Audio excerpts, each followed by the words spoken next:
यूं ही नमस्कार नहीं किया है, उसमें भी एक विशेषता लगा दी है, उसमें एक विश्लेषण लगा दिया है। सम्यक प्रणम्य, सम्यक प्रकार से नमस्कार करना। आज जो नुमा स्वामी ने कहा है काय वांग मना कर्म योगा। सर्वप्रथम उन्होंने मन को बस में करने को नहीं कहा, सबसे पहले उन्होंने कहा है कि अपने शरीर को यानी कि काया को कंट्रोल करो, उसके बाद अपने वचनों को कंट्रोल करो, फिर काया को मन को कंट्रोल करो। मन को सबसे बाद में इसलिए रखा है कि हम उसके ऊपर कंट्रोल करना सरल नहीं है। सबसे पहले हम शरीर पे कंट्रोल कर सकते हैं कि 1 घंटे एक आसन में बैठना पड़ेगा, जब तक पूजन करेंगे तब तक हम उठ के नहीं जाएंगे। तो हम सबसे पहले शरीर पर कंट्रोल करते हैं, फिर वचनों पर कंट्रोल करते हैं, फिर काया पर कंट्रोल करते हैं। तो यहाँ पे कह रहे हैं सबसे पहले तन को संभालना है, काया को संभालना है। जब हम मंदिर आते हैं, पूजन भक्ति करने आते हैं, आराधना करने आते हैं, तो सर्वप्रथम तो अपनी काया को शुद्ध करके आना। शुद्ध नहीं करना है, क्या करना है? शुद्ध करके आना है। कैसे? जल से नहा के आ रहे हैं, कैसे शरीर पर लेप करके आ रहे हैं। सबसे पहले काया की शुद्धि को देखना है। छने जल से नहाया है, अच्छने जल से नहाया है, गीजर के पानी से नहाया है, छान के पानी नहाया है, कैसे हमने अपनी काया को शुद्ध किया है। कपड़े कैसे पहन के आए हैं, ऐसे ना भी बिस्तर के छुले हो, घर में पर्दे वगैरह पड़े रहते हो उनके छुले हो, ऐसे कपड़े पहन करके पूजा पाठ नहीं करना चाहिए। वस्त्र शुद्ध और सोले के होना चाहिए। आचार्य ने लिखा है कि जो भी अशुद्ध द्रव्य से यानी बिना धुले द्रव्य से जो पूजन करता है, बिना धुले कपड़े पहन के जो आता है, अशुद्ध कपड़े पहनकर जो आता है और भगवान की पूजन करता है, उसका जन्म अगले भव में वो भूमि में होता है। क्रीम पाउडर लगा के आए हैं, लिपस्टिक लगा के आए हैं, नेल पेंट लगा के आए हैं, आपकी काया शुद्ध नहीं है। आपको लगता है विधान चल रहा है तो पूरे तैयार होके जाओ, क्योंकि पंचम काल में देवी देवता का आगमन है पृथ्वी पर। आप लोग सोचते हैं कि हमें देवी देवता बन के तैयार होके चलते हैं। भगवान का जो सच्चा भक्त होता है वो तैयार होके नहीं आता है। भरत चक्रवर्ती भी जब भगवान की पूजन करने जाते थे तो योग स्नान करते थे और योग वस्त्र को धारण करते थे, न मुकुट लगाते थे, न गर्दन पहनते थे, न चप्पल पहनते थे, न बाजूबंद, कुछ भी श्रृंगार नहीं करते थे। सजना क्यों? दिखाने के लिए। कोई कहेगा बहुत नई साड़ी पहन के आए, बहुत सुंदर दिख रहे हैं, तो ये दिखाने के लिए। जब तक हमारा दिखाना बना रहेगा तब तक काया की शुद्धि नहीं हो। नमस्कार कैसे करते हैं? आजकल तो सब खड़गासन में नमस्कार करने लगे। खड़गासन में कोई नमस्कार नहीं होता है। आपका भी काया में नम्रता नहीं चल रही है। महिलाओं के लिए एक आसन गवासन, बस महिला उसी से नमस्कार कर सकती है। पुरुषों के लिए 2, एक गवासन, तीनों से गवासन और सर्वासन, पंचासन। नहीं, घुटने के बल बैठ के भी कर सकते हैं, लेट कर भी कर सकते हैं और गवासन से भी कर सकते हैं। लेकिन खड़े खड़े नमस्कार करने की विधि किसी भी आगम में नहीं लिखी है और ना करना चाहिए। तीसरा आता है, दूसरा आता है हमारा वचन। किसी व्यक्ति को आप उस वस्तु देते हो, दुकान वाला भी जो होता है तो वस्तु को बिल्कुल नाप तोल के देता है कि एक भी रत्ती कम या अधिक ना चला।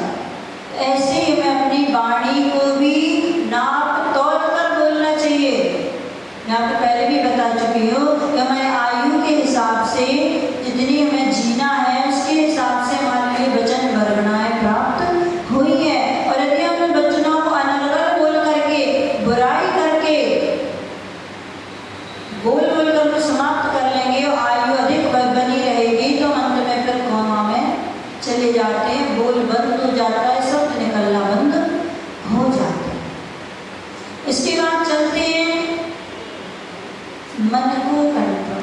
सबसे बड़ा मन ही है, सबसे बड़ा खतरनाक, सबसे बड़ा मित्र मन है। इस मन को कंट्रोल करना, ये मन अगर कंट्रोल में हो गया तो किसी को कंट्रोल करने की जरूरत नहीं होगी। मन को रोकना है, मन को मनाना है, मन को अपना मित्र बनाना है। जिसने मन को मना लिया वो सिद्ध लोक में विराजमान हो गया। जिनने मन को मना लिया,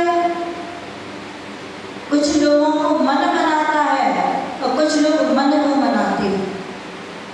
जिनको मन ने मना लिया वो नरकगति में चले गए और जिनने मन को मना लिया वो स्वर्ग और मोक्ष चले। सबसे पहले अपने मन को मनाना है, क्योंकि हम जो घर गृहस्थी में पाप करते हैं वो हम अंदर में आकर के पूजन पाठ करके धो लेते हैं। और जब मंदिर में ही आके हम पाप करेंगे, चाहे मन से करो, वचनों से करो, काया से करो, उस पाप को कहाँ धोएंगे, कहाँ इससे पवित्र स्थान है। अन्य क्षेत्रे कृतं पापम धर्म क्षेत्रे विनश्यते और धर्म क्षेत्रे कृतं पापम वज्रलेपो भविष्य। जो हमने घर गृहस्थी में 5 पाप आप रोज करते हो ना, 5 पाप है, हिंसा भी करते हो, झूठ भी बोलते हो, चोरी भी करते हो, परिग्रह भी जोड़ते हो, 5 पाप रोज करते हो। तो इन 5 पापों को धोने के लिए जिन्हें भगवान के समक्ष आते हैं, देव शास्त्र गुरु के पास आते हैं कि मेरे 5 पाप धुल जाए, और यही आकर के पाप का बंद कर लिया। तो इससे पवित्र स्थान कहाँ है? कहीं नहीं है। फिर ये पाप कहाँ धुलेंगे? कहाँ धुलेंगे? नरकों में जाके धुलेंगे, क्योंकि कांटे से ही कांटा निकलता है ना। जो पाप का कांटा लग गया है वो पुण्य के कांटे से ही निकलेगा, और यहाँ नहीं निकाल पाए तो फिर सीधा उस पर सेप्टिक हो जाएगा, वो पक जाएगा, फिर उसका ऑपरेशन कहाँ होगा? कहाँ होगा? सबसे बड़ी ऑपरेशन थिएटर कहाँ है? जो उससे बोलो कहाँ है? नरक में। बाहर निकलेगा तो कांटा, बहुत अच्छी लंबी चीड़ा फाड़ी होगी, यदि यहाँ निकाल लिया तो थोड़े से कष्ट में निपट जाओगे, और नहीं निकाल पाए, पक गया, सेप्टिक हो गया, तो फिर बड़े ऑपरेशन थिएटर में ओटी में जाना पड़ेगा। फिर बाहर निकलेगा तो बड़ी बड़ी औजार होगी,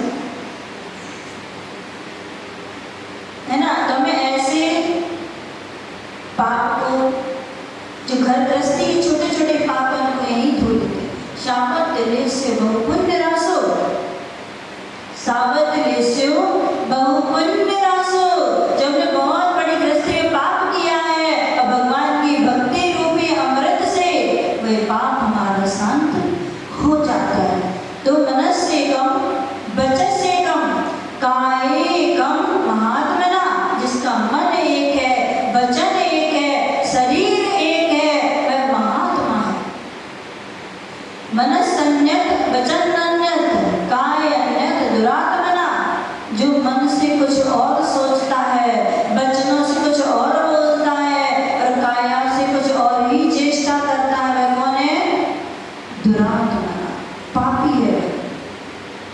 इसीलिए इस पवित्र स्थान पर बैठ करके मन को, वचन को और काय को शुद्ध कर लेना, एक कर लेना।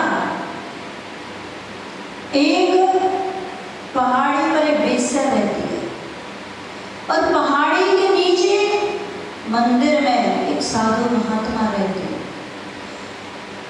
और जब जब साधु महात्मा की दृष्टि उस पहाड़ पर पड़ती है, मन में सोचते हैं, देखो मैं साधु महात्मा, मेरे पास 2-4 से श्रावक आते हैं और पहाड़ के ऊपर वो वेश्यालय बना हुआ है, उस वेश्या के कितनी गाड़ी आती है,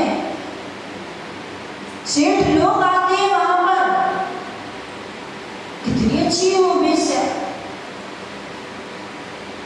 और जब उस वेश्या की दृष्टि साधु पर पड़ती है, मन में विचार करती है, मैं कितनी पापी हूं, मैं कितनी अभाग्यशाली हूं, मैं दिन भर कितने पाप करती हूँ।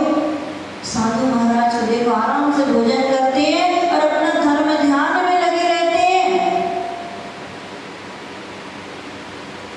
वेश्या का मरण हुआ, वेश्या को उठा करके सबने जंगल में उसकी लाश को फेंक दिया। कुछ समय बाद महात्मा का मरण हुआ।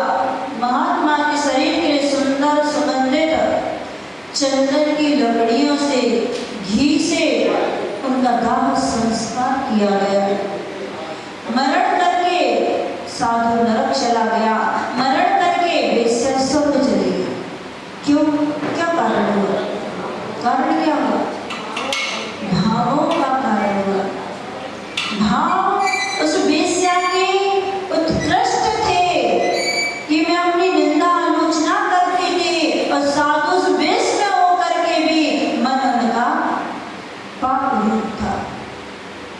हमारे यहाँ हमारे जिन शासन में भावों का फल मिलता है, भावों का फल मिलता है, जैसे भाव होते हैं वैसे ही पाप का बंध, पुण्य का बंध होता है। हम मंदिर क्यों आते हैं रोज? क्यों मंदिर आते हैं? रिजु होने के लिए, सरल होने के लिए मंदिर आते हैं। बहुत सारे लोग हमसे कहते माते हैं बहुत सीधी हो, इतने सीधे समाज में नहीं रह सकते, इतने सीधे लोग समाज में रहना बहुत कठिन है, समाज अपने तरीके से चलाना चाहिए। लेकिन कोई बात नहीं, जब तक सीधे नहीं होंगे, अभी तक अनादिकाल से टेढ़े बने रहे, इसीलिए अपने महल में नहीं जाता है। सर्प को देखना, बाहर जब चलता है तो बहुत लहराता है, और जब बामी में प्रवेश करता है तो सीधा हो जाता है। पक्षियों को देखना, शाम को जब आकाश में उड़ते हैं तो बहुत लहरा लहरा के उड़ते हैं, और जब अपनी नीड़ में जाती है, अपने घर में जाते हैं तो सीधी सीधी उड़ान भरते हैं। तो जब तक हम संसार में टेढ़े मेढ़े रहेंगे, तब तक संसार में ही परिभ्रमण चलता रहेगा। और जिसको अपने घर में जाना है, जिसको अपने सिद्धालय रूपी घर में जाना है, उसको मन से, वचन से, काय से, तीनों से सीधा होना पड़ेगा, सीधा होना पड़ेगा। तो हम मंदिर में सीधे होने के लिए आते हैं, अपने परिणामों में ऋजुता लाने के लिए आते हैं, अपने भावों में सरलता लाने के लिए आते हैं, इसीलिए मंदिर आते हैं। तो 3 भुवन में सार, वीतराग, विज्ञानता, ऐसा जान करके पंडित प्रवर दौलत राम जी ने कहा कि उस स्वरूप आत्मा को, त्रियोगों को संभाल करके नमस्कार करना है। और जिसने उस शिव स्वरूप आत्मा को नमस्कार किया है, उसने अपने ध्रुव धाम को प्राप्त किया है। अब चलते हैं सभी, आज से ग्रंथ प्रारंभ होगा। कल तक, आज तक हमारा मंगलाचरण चल रहा था, आज हमारा ग्रंथ प्रारंभ होगा। जी त्रिभुवन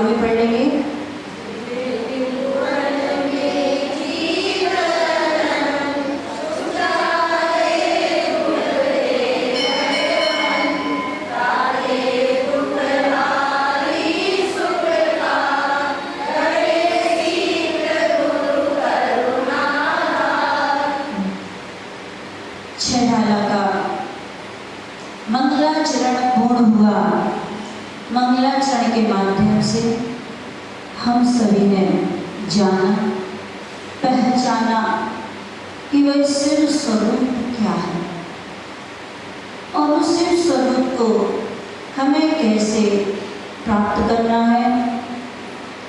आज से ग्रंथ का प्रारंभ है।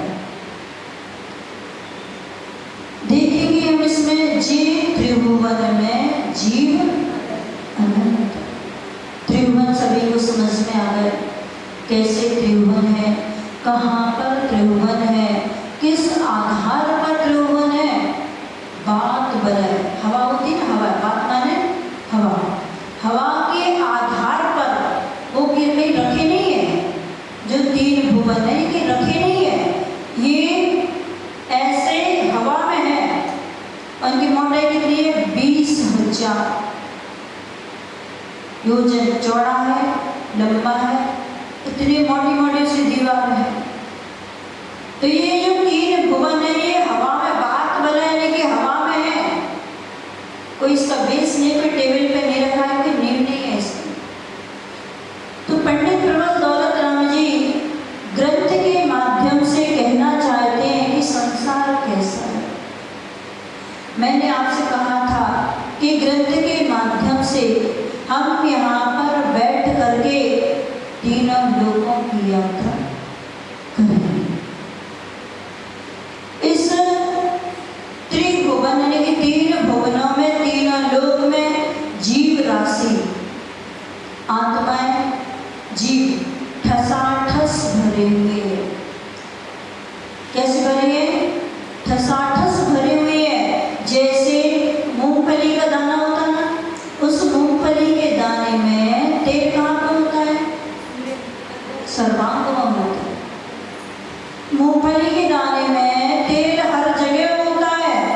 ठीक ऐसे ही इस तीनों लोकों में आत्मा, जीव द्रव्य, जीव राशि ठसाठस भरी हुई है। हम श्वास लेते हैं, उससे भी निगूढ़ जीवों की हिंसा होती है। हम पलक झपकाते हैं, उससे भी निगूढ़ जीवों की हिंसा होती है। हम बात करते हैं, बोलते हैं, उससे भी निगूढ़ जीवों की हिंसा होती है। हम खिसकते हैं, चलते हैं, फिरते हैं, उठते हैं, बट किसी भी क्रिया से जीव द्रव्य की हानि होती है। अब लेकिन कुछ चीजें असत अनुष्ठान है। सांस लेना, उसके बिना जीवित नहीं रह सकते, तो सांस लेना आवश्यक है और उससे भी जीव राशि की हिंसा हो रही है, लेकिन वो आवश्यक है, उसके बिना नहीं चल सकता है। लेकिन जिसके बिना चल सकता है उसके बिना तो चलाना चाहिए। तो इस तीनों लोगों में जीव राशि ठसाठस भरी है, और जैसे जीव राशि ठसाठस भरी हुई है, ऐसे ही कर्म वर्गणाएं भी भरी हुई। आपको लगता होगा पाप का बंध कहाँ होता है, पुण्य का बंध कहाँ होता है? तो क्या मंदिर में एक ही पुण्य का बंध होता है? तो घर गृहस्थी में एक ही पाप का बंध होता है? रोड पे क्या होता है? रोड पे क्या पुण्य पाप नहीं लगता है?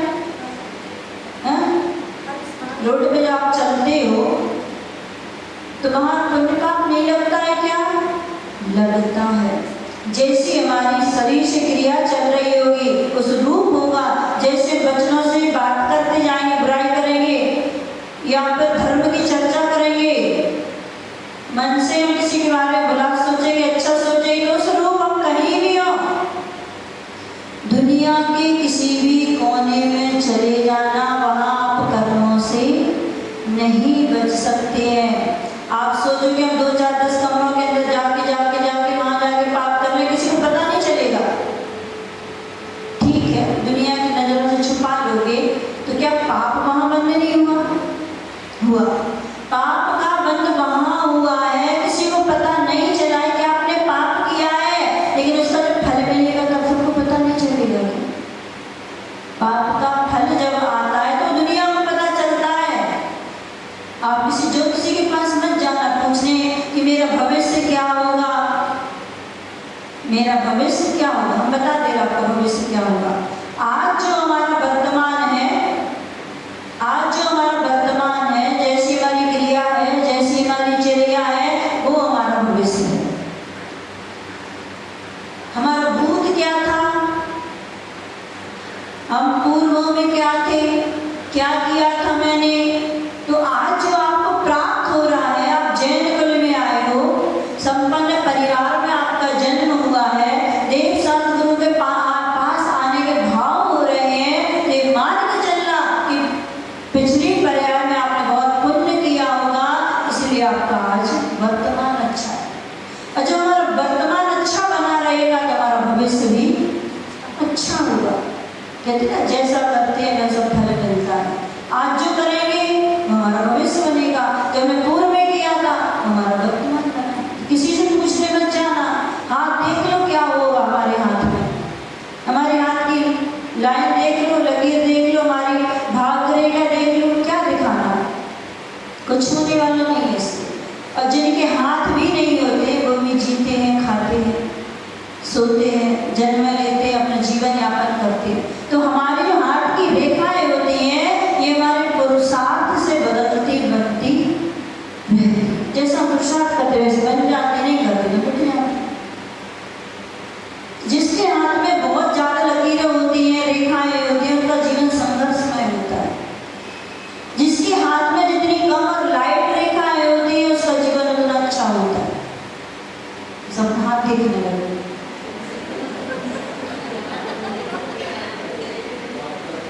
जे त्रिभुवन में जीव अनंत, इस तीन लोक में अनंत जीव है।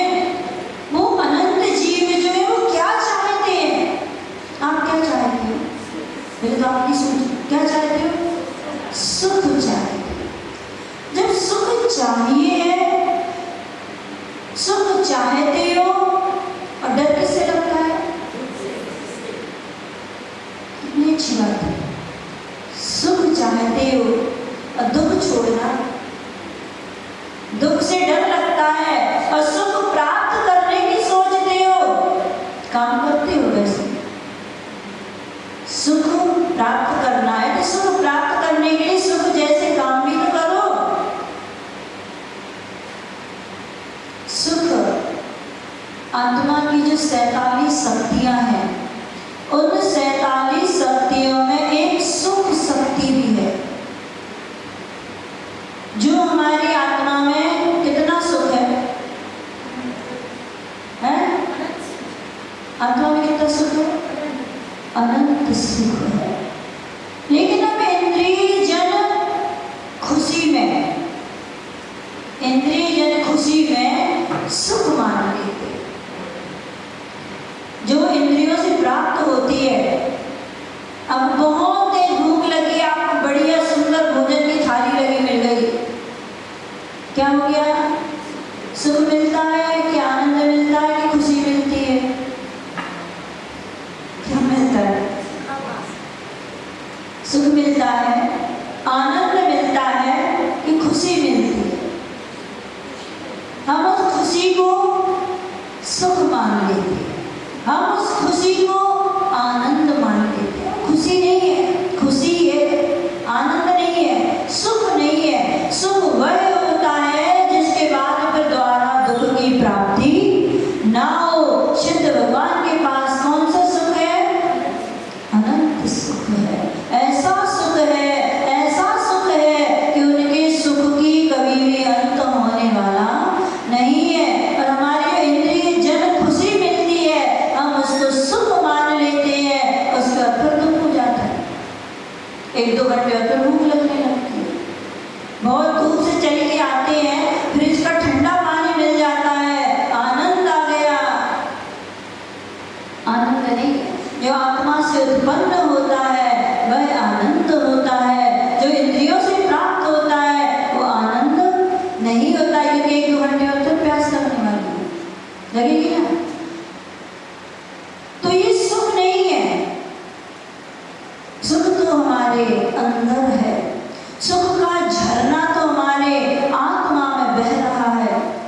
उसकी और किसी दृष्टि कहाँ, जब जब देखते हैं दूसरे के सुख को देखते हैं, जब भी देखते हैं दूसरे के सुख को देखते हैं, और उसके सुख को देख करके जैलिस होती है, ईर्ष्या उत्पन्न हो जाती है। इसके 2 गाड़ी कैसे हो गई,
और जो जो चोर था वो सेठ जी के चरण पकड़ लेता है और कहता है कि भगवान, सेठ जी ये नीति मुझे भी सिखा दीजिए कि दिन में आपके पास रहता है, रात में कहाँ चला जाता है। सेठ जी कहते हैं बेटा, मैं मनुष्य की फितरत को जानता हूँ, मैं मनुष्य की आदत को जानता हूँ, तो तू जब भी देखेगा मुझ में देखेगा, एक बार मुझ में देख लेता, क्योंकि दिन भर हीरा मेरे जेब में रहता था और रात को तेरे बैग में रहता था। तो ये मुझे पता था कि तू अपना बैग कभी नहीं देखेगा, तू मेरे कपड़ों को देखेगा, मेरा बैग देखेगा, मेरी सीट के नीचे देखेगा, लेकिन अपने बैग में एक बार देख लेता ना तो वो हीरा तेरे पास होता। हम दुखी क्यों हैं? क्योंकि हम दूसरों को देखते। जब जब हम दुखी होते हैं, स्वयं से दुखी कभी नहीं होते। हम स्वयं से दुखी हो ही नहीं सकते। जब भी दुखी होते हैं दूसरों को देख करके दुखी होते हैं। दुख कितने प्रकार का है? आगंतुक दुख। कहीं हम जा रहे हैं, ऐसा ना हो जाए, कहीं मुझे कैंसर ना हो जाए, कहीं मुझे टीबी ना हो जाए, कहीं मुझे ऐसी बीमारी रहे, अभी दुख आया ही नहीं है, उसका दुख पहले से, समय आने से पहले ही दुख होने लगा। किसी जोशी ने हाथ देके बता दी, भाई तुम्हारे एक महीने बाद एक्सीडेंट होने वाला है। अभी एक महीने बाद जब आएगा तब आएगा, लेकिन टेंशन तो आज से ही दिमाग में आ गया। दूसरा है मानसिक दुख। सबसे अधिक यदि मनुष्य गति में है तो कौन सा है? टेंशन ही खत्म नहीं होता है। आज इसका टेंशन, कल उसका टेंशन, तो व्यापार का टेंशन, मरण करके कहाँ जाएंगे हम? नरक गति में चला जाए, तेज गति में ना चला जाए, तो यही टेंशन बना है। ये मानसिक दुख। शारीरिक दुख, शरीर में कोई रोग ना हो जाए, कहीं मुझे अटैक ना आ जाए, कहीं मुझे कैंसर ना हो जाए, तो ये शारीरिक दुख के बारे में सोचता है। इसका स्वाभाविक दुख। नरकों में जो नारकी है वो स्वाभाविक दुख को भोगते हैं, उससे वो दूर नहीं हो सकते। वो चाहे कि मैं नहीं मारूं तो भी नहीं चलेगा, और वो चाहे कि मैं किसी से बच जाऊं तो भी नहीं चलेगा, क्योंकि वहाँ स्वाभाविक दुख की प्राप्ति होती है। सुख प्राप्त करना है। जिसने अपने सुख को प्राप्त किया है, जिसने अपने निज को देखा है, उसने परम सुख को प्राप्त किया। गजकुमार मुनिराज ससुर ने उनके जैसे ही वो देखा कि मेरा दामाद तो मेरा जमाई सा इस मुद्रा में है, मुनि मुद्रा में है, और उसको बहुत तेज क्रोध आया कि मेरी बेटी से शादी क्यों की? फिर इसको जब मुनि ही बनना था, दिगंबर साधु बनना था, तो मेरी बेटी का जीवन बर्बाद क्यों किया इसने? इतनी गुस्सा आई उसको, उसने जलती हुई सिगड़ी और गजकुमार मुनिराज के सिर पर रखी। लेकिन गजकुमार मुनिराज अपने आत्मिक सुख को प्राप्त कर रहे थे, और उन्होंने समाधि मरण करके मोक्ष को प्राप्त किया। कार्तिकेय स्वामी जिनकी दीक्षा हो गई, और उनकी दीक्षा के बाद उनकी बहन का जन्म हुआ, और जन्म होने के बाद राजा क्रौंच से उनका विवाह हो गया, पाणिग्रहण संस्कार हो गया। और जैसे ही रानी अपने महलों के झरोखे में बैठी थी और उसने देखा दिगंबर साधु मुद्रा लगा के यहाँ चर्या के लिए आ रहे हैं, और देखकर पहचान गई कि मेरे ग्रस्त जीवन के भाई हैं, और राजा को छोड़ करके मुनिराज के चरणों में पहुंच गई, नमस्कार करने लगी। और राजा ने देखा कि रानी मुझे छोड़ करके एक नंगे के चरणों में पहुंच गई, और राजा उतर के आया, और जैसे ही रानी को देखा कि वो मुनिराज के चरणों में नमस्कार कर रही है, राजा क्रौंच जो था क्रोध से भड़क गया और अपने सामंतों को आज्ञा दे दी, इन मुनिराज के शरीर को बसूले से छीन दो। बसूले जानते, जिसे लकड़ी छीनी जाती है, क्या बोलते हैं उसको? आरी से काटा जाता है, जिससे लकड़ी को चिकना करते हैं ना, बसूला बोलते हैं उसको। उनके शरीर को पूरा छील दो। रानी ने बहुत प्रार्थना की, लेकिन राजा नहीं माने और सामंतों ने उनके शरीर को बसूले से छील दिया। पूरे में खून ही खून हो गया, शरीर से खून के फव्वारे छूट गए।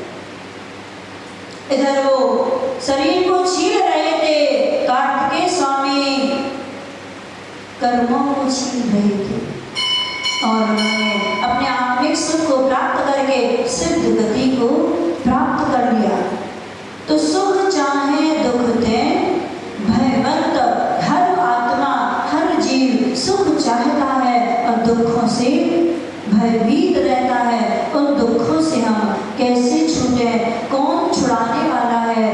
कौन मुझे उस रास्ते को बताने वाला है कि कैसे हम उस रास्ते पर ना चले जिससे मुझे पाप का बंध हो, सुख की मुझे कैसे प्राप्ति हो, दुखों से कैसे हम छूट पाए? तो ऐसे करुणाधारी महामुनिराज उस राज को बताने वाले हैं। इसकी चर्चा पर कल करेंगे। भगवान महाविष्णु